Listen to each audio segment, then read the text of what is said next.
Good morning, students. How are you all? I hope you all are fine at home and doing study as well. So, students, today we are going to start Unit 3rd. It includes 3 chapters, and today we will discuss about Chapter 7, Aggregate Demand, Aggregate Supply and Related Concept. And student, this unit is really important among all the units of macroeconomics as it includes 12 marks. So let's start with learning objectives. First learning objective is concept of AD, second components of AD, third concept of AS, fourth consumption function, fifth saving function, sixth relationship between propensity to consume and propensity to save. So dear students, before starting any topic related to AD, we must know some basic assumptions related to AD. So here are some basic assumptions. The first one is it refers to demand for all goods and services in the economy. It means any kind of goods and services produced in an economy will include in AD. It does not include any single commodity. It includes all kinds of goods and services. Second, AD is often measured for a one accounting period. It means as we calculate GDP every year, profit and loss every year, so that we will calculate accordingly AD. Every year we will calculate aggregate demand for goods and services.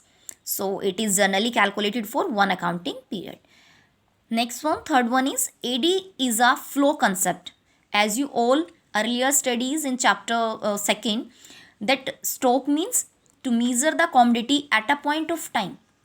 But here we are generally calculating AD in one accounting period. So it is a flow concept.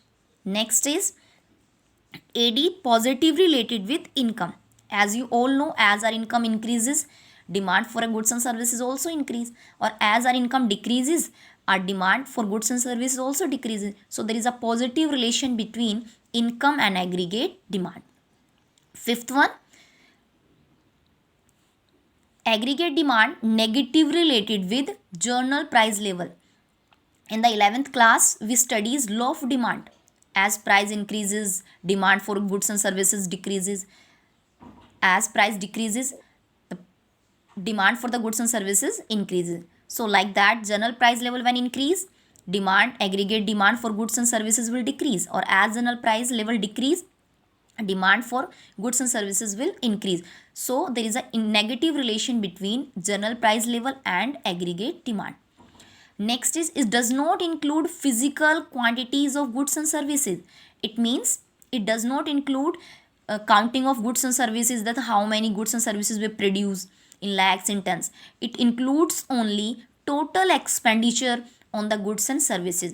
पूरे साल में जो भी public ने expenditure किए हैं to buy goods and services, it includes in aggregate demand. वो ही एग्रीगेट डिमांड में इंक्लूड होगा. Okay, so let's start with the meaning of AD.